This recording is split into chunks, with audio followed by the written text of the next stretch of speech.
Welcome to Trial Lawyer Prep. What if you could hang out with trial lawyers and jury consultants? Ask them about connecting with clients and juries more effectively. Then take strategies, tactics, and insights to increase your success. Each week, Elizabeth Larrick takes an in-depth look at how to regain touch with the everyday world, understand the emotional burden of your clients and juries, and use focus groups in this process. Elizabeth is an experienced trial lawyer, consultant, and founder of Larrick Law Firm in Austin, Texas. Her goal is to help you connect with juries and clients in order to improve your abilities in the courtroom. Now, here's Elizabeth. Hello, and welcome back to the podcast. I'm your host, Elizabeth Larrick, and I'm glad you're joining me today. This episode is going to be for folks who are new to doing virtual jury research, or maybe you've tried it out once or twice, and you're kind of unsure of what would be the next step in growing your virtual jury research knowledge. And so today's episode is about the easiest place to start if you're new to virtual jury research. And I wanted to provide this episode because working with lawyers, running my own virtual jury research, I have found sometimes the biggest hurdle is knowing where I can start that's easy and simple. And so in watching folks do focus groups and helping people run focus groups and mock juries, the easiest place we can start is a place that we know, which is the opening statement. And I want to take just a quick moment here to clarify, what do I mean when I say virtual jury research? And there's so many options available now online. And what I am talking about is when you put together a kind of small group of 8 to 10 to 12 individuals to come together on Zoom or whatever online platform you are using for a few hours. Maybe it's 1, 2, 3 hours, maybe it's even 4 hours. And you're going to moderate that group yourself, or maybe have somebody else moderate it in your office. And you're going to really ask questions and get what I would consider qualitative, right? A lot more understanding what's in their brains about their responses versus what could be compared to data surveys, where there's going to be hundreds of folks who look at the evidence. Maybe they listen to something and then they give feedback, and you end up getting kind of a large data report. So this is the virtual jury research, which I normally talk about as focus groups, where again, we're taking a smaller group of people and we're really talking to them about their thoughts and kind of watching them discuss and deliberate in front of us with guidance through moderation. And I believe that the solution to getting started, if you've not done a virtual focus group, is to run an opening statement of 20 to 30 minutes. And again, let me just make sure that we're humming in on the right thing, which is most of the time when we come to a virtual focus group or we're coming to virtual jury research, we are stuck. We're having a problem in the case. Maybe we've got some challenging liability. We've got a he said, she said, and the opposing counsel is being very obstinate about their point of view and their facts, right? So there's kind of an impasse. Maybe there's hard to value damages where it's a unique set of damages, or maybe there's some pre-existing that makes it a little challenging for causation.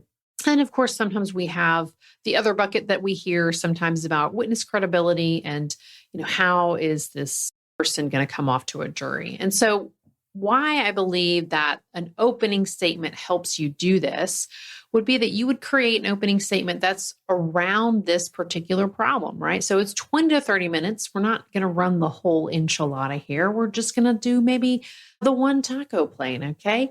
And that just means we're going to tackle one issue. Maybe it's just liability. And this is a very familiar virtual focus group that we run. And I suggest to people who are new to coming to my focus groups and they're going to do, their own material. And the number one reason why is we know how to do this, right? We're lawyers. We've been talking about opening statements. Even if you've never done a trial, which is not unusual, by the way, you're not alone in that camp. Like there's a lot of talk. There are a lot of books. There's a lot of guidance. There's a lot of examples that you can find. And so this is something that it's not something we have to go create that may be difficult for us. For example, when a lawyer tries to put together a neutral narrative, it can be challenging because we are invested. We feel very strongly about our side of the case. So being neutral and creating this neutral narrative can be difficult. Also, other things like cutting deposition clips and just creating a presentation that way, or even visuals, timelines, things that are not necessarily directly in our wheelhouse as lawyers, litigating lawyers. And so that's why start where we know, which is writing an opening statement. And the other main reason why this is an easy place to start is because we have to do this really no matter what we are or where we are for trial preparation. We're going to have to do an opening statement. And this step of sitting down and making yourself do a 20 to 30 minute opening statement on something very specific, like I said, liability, maybe it's causation, really makes you organize your thoughts, put it down pen to paper. We talk about that a lot, how important it is to, even at the first pass, to write it out, because it really gets things onto paper, out of your brain, and then you can really look at cutting things out. Remember, 20 to 30 minutes really makes us regulate how much information we can give, but also you're going to put things in your case themes. You're going to organize that evidence in the way that you feel strongest about it, which is a great task to do. But also, again, that then leads us to our third reason to do an opening statement as your place to start with a virtual focus group, because it is so easy to understand the feedback, right? You're going to get uncomplicated, straightforward feedback about your case, your problem, and your opening statement, your case themes, like your evidence, if you think that's the strongest, right? And so you're really able to make this process easy on yourself by using the chat, right? So when we run an opening statement virtual focus group, the first 20 to 30 minutes is the opening statement, and then the group answers very simple questions, like yes, no questions in the chat. And then you begin the discussion where you just have a very open question. What do you think? And then you get everybody's feedback. And then, of course, the ponies are out of the gate at this point, right? And they're all influencing self. And it's easy then to continue to ask questions, though, about what was confusing, right? We heard a piece about how this person said it was a red light, but the other person said it was a green light. What do you all think? Or we heard that the main person who was injured was a passenger and they weren't paying attention to what was right. Is that a problem? Okay. So there's lots of easy ways to ask direct questions about your problems and get that feedback. And of course, the main question that we normally always have as lawyers is, what am I missing, right? Where are the blind spots? And what facts do you want to hear or know about? So it would help you make a decision. And so again, really simple setup. One, we know, right? We write opening statements. We're already organizing things in our brain about where we think the strongest themes are, strongest claims, and our evidence. And then this just makes us put pen to paper and really organize it. And again, make the cut here. We're going to have lots of information, more than that fits in 30 minutes. Making you sit down and squeeze it into that 20, 30 minutes really makes you analyze what is the best and how to sequence it.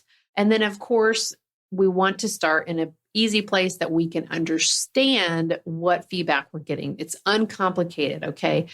And that's why I love suggesting that lawyers who are new or lawyers who have maybe tried virtual focus groups and they want to take it to the next step, or they're not really unsure what would be the next focus group to do, an opening statement focus group, virtual focus group is an excellent place to get started and feel successful. And that's the thing too, is doing an opening statement leans into where we naturally are in a case. It leans into our advocacy. It's okay to be an advocate in this situation. And of course, the flip on that is just make sure that a different person is asking questions, right?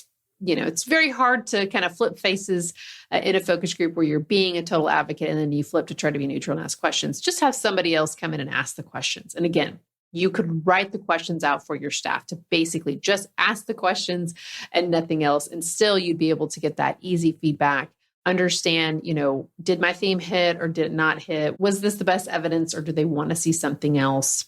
And, the two main examples that I have are, in the very beginning of the pandemic, had a case here in Austin that was going to be one of the first virtual. And so got together and really looked at how can we make this complicated case about a fiduciary duty simple. And so they were very streamlined. The lawyers wanted to do just opening statements, and we did 3 virtual focus groups just with opening statements.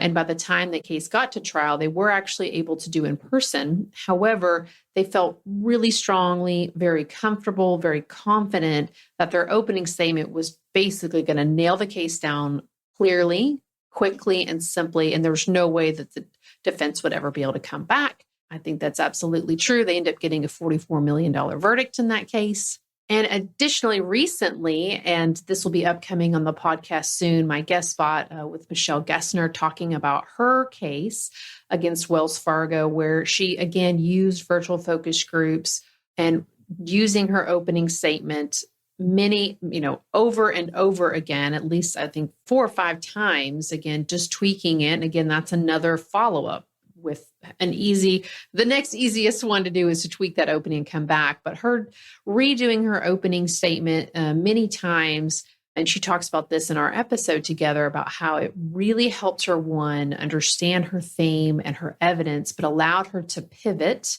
because she had done it so many times. She knew where the jury was, but she was able to pivot if she'd gotten objections, which of course she did in her opening statement. But that case turned out in a $22 million verdict. So, the proof is in the pudding. This is the easiest one, but that doesn't mean that you're not going to get the best outcomes. You are going to get simple, understandable feedback here. So here is the theme, which is it doesn't have to be complicated.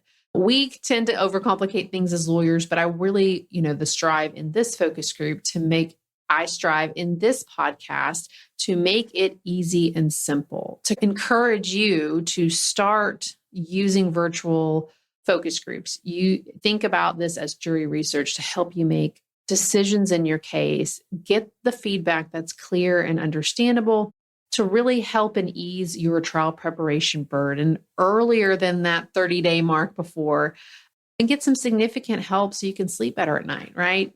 And that's where this opening statement focus group comes in to really get your brain to organize everything, put it on paper, and then be able to feel confident in moving forward. So I hope that this easy place to start, our opening statement virtual focus groups, will help you get started if you haven't, or give you an idea for your next virtual focus group in a case that may be stumping you.